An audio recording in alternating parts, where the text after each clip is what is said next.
neurociência ela se valeu de toda essa tecnologia para poder fazer isso, né? Sim. Tipo o que a gente chama de 4D, né? Que você mede o cérebro de um jeito e depois de outro faz a diferença. Isso. Para ver que área que está atuando, o que está ligando, o que está desligando. E depois ir lá e se você entrar com medicamento, você sabe exatamente o que vai acontecer e tal, né? Isso. Isso que é o lance. E eu acho que é por isso que tal. Eu não entendo nada dessa área, viu? Mas só. E a outra parte meio que ficou parada naquele lance mais clássico, né? Isso. E assim, hoje tem consultórios de psicanalistas cheios e tem gente que gosta. E eu tenho paciente que já veio para mim falando, cara, eu adoro minha terapeuta que é psicanalista, mas eu já vi você falando que não tem evidência. Eu falei, cara, se você gosta e funciona para você, eu vou chegar lá, vou falar de PBE depois, de psicologia baseada em evidência, acho que é bacana. Mas olha a historinha. Aaron Beck, que era um psicanalista, depois que saiu esse estudo do Eisenstein mostrando que era tão eficaz quanto a passagem do tempo, o Aaron Beck falou, não, peraí, meu, assim, eu vou provar para a comunidade científica que isso tem sentido. O Freud, na época, falava que um dos acessos para esse inconsciente onde estão as coisas lá submersas eram os sonhos. Inclusive, ele tem um livro chamado Interpretação dos Sonhos. Falava, não, vamos acessar o inconsciente da galera pelos sonhos. O Aaron Beck pensando, bom, se é nos sonhos, então vamos ver o sonho da galera deprimida. A galera deprimida deve sonhar com coisas deprimidas. Tá lá no inconsciente, se é pelo sonho que a gente acessa. Hoje a gente sabe que não é, tá, pessoal? Não tem nada a ver sonho com inconsciente. A gente nem sabe direito o que é o sonho ainda. Ele foi olhar e ele viu que não. Ele viu que pacientes deprimidos tinham sonhos normais, felizes, e pacientes normais tinham sonho deprimido, enfim, não tinha nenhuma relação. Mas ele detectou um padrão. Ele percebeu que pessoas deprimidas enxergam o mundo de forma deprimida, pensam deprimido e se comportam deprimidos. Aí ele desenhou, pela primeira vez, um protocolo chamado psicologia cognitiva.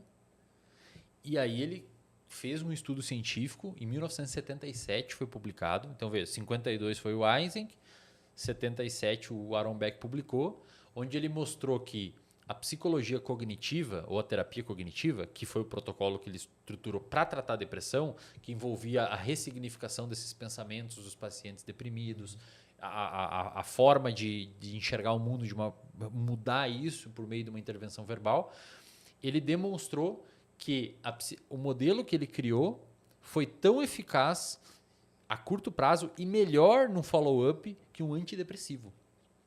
E em 1970, eu até me arrepio falando isso, cara. Em 1977 foi publicado o primeiro estudo mostrando que uma psicoterapia da fala era tão eficaz quanto um medicamento, cara, químico. E hoje você tem uma série de meta-análises mostrando a mesma coisa. Psicoterapia cognitivo-comportamental é tão eficaz, se não melhor, quanto o antidepressivo, inclusive os de segunda onda. Então aí sim começou a se estruturar uma forma de protocolo de intervenção.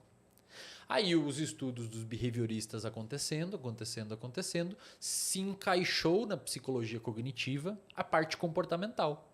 Então fala assim, não, vamos mudar a forma e a percepção de vida, mas também vamos mudar o comportamento, as contingências. Já que o seu comportamento é selecionado por reforço, vamos fazer o cara fazer coisas que reforçam ele para um lado positivo.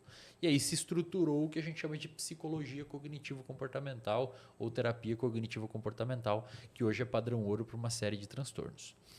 Além disso, hoje a gente tem o que a gente chama de terapias de terceira onda, que nada mais são que braços. Imagina a terapia cognitivo-comportamental como se fosse um tronco e saem alguns braços onde alguns teóricos e pesquisadores conseguiram pegar fragmentos específicos da TCC, que é a terapia cognitivo-comportamental, e moldar esses fragmentos para transtornos específicos.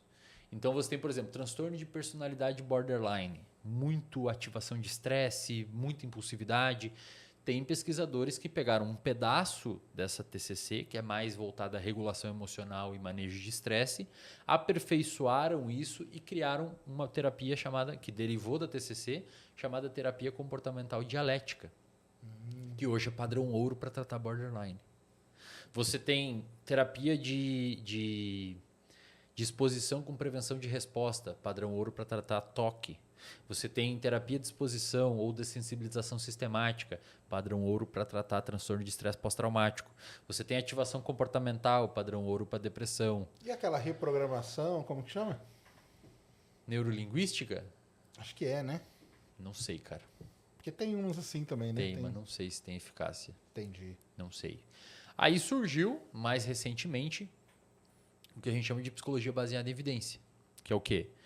Bom, a terapia cognitivo-comportamental, a clássica, a gente sabe que ela tem mais eficácia para uma série de transtornos. Porém, por exemplo, para borderline, não é a TCC, mas é a DBT que tem mais eficácia. Então, para você fazer psicologia baseada em evidência, se um paciente borderline te procurar, você não pode dar TCC, você tem que dar DBT. Porque a psicologia baseada em evidência envolve você oferecer a melhor evidência disponível, junto com a expertise do terapeuta e junto com as preferências culturais do paciente. Entendi. Se você conseguir unir tudo isso, você está fazendo prática baseada em evidência na psicologia. E aí as neurociências foram alavancando isso, cara.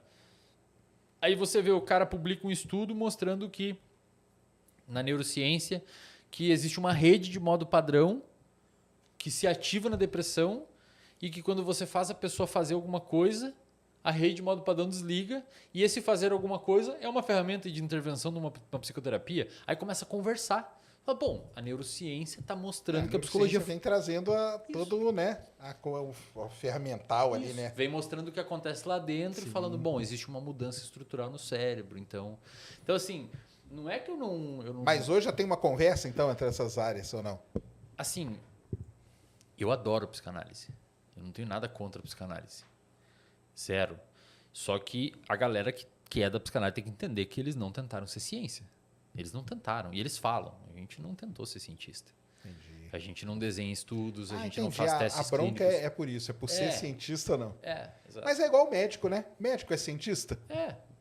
Tem médico que faz medicina baseada em evidência. O cara está com um problema, ele vai lá ver a melhor evidência disponível, ver se ele tem expertise em fazer e ver as preferências culturais do paciente. Fez medicina baseada em evidência. Agora, o médico que está ali tratando, você chega lá, ele não é cientista, mas ele é médico também, não quer dizer, né? E assim, tem muita gente que funciona muito bem com psicanálise, cara. Só que a questão é assim, se você tem transtorno do pânico, a gente tem uma terapia que tem eficácia. Sabidamente tem eficácia. Se você tem depressão, a gente tem uma terapia que sabidamente tem eficácia. Foi testado contra uma lista de espera, contra um placebo, que seria a lista de espera. É difícil você fazer placebo na terapia, né? Você botar o cara a conversar, você já vai ter um tamanho de efeito. Mas você deixa na lista de espera ou combina com vê contra o medicamento, você sabe que tem uma parada que funciona. Por que você não procura um negócio que você sabe que funciona em detrimento? Então, a minha única questão é essa. Eu só deixo claro assim... pode funcionar? Pode, mas não existiu um esforço para desenvolver um protocolo científico para mostrar aquela eficácia ali. Saquei. Então, eu não tenho problema nenhum. A galera fala que, porra, você não gosta dos psicanalistas. Eu falei, não, cara, eles que não gostam de mim, é diferente. Eu adoro psicanalista.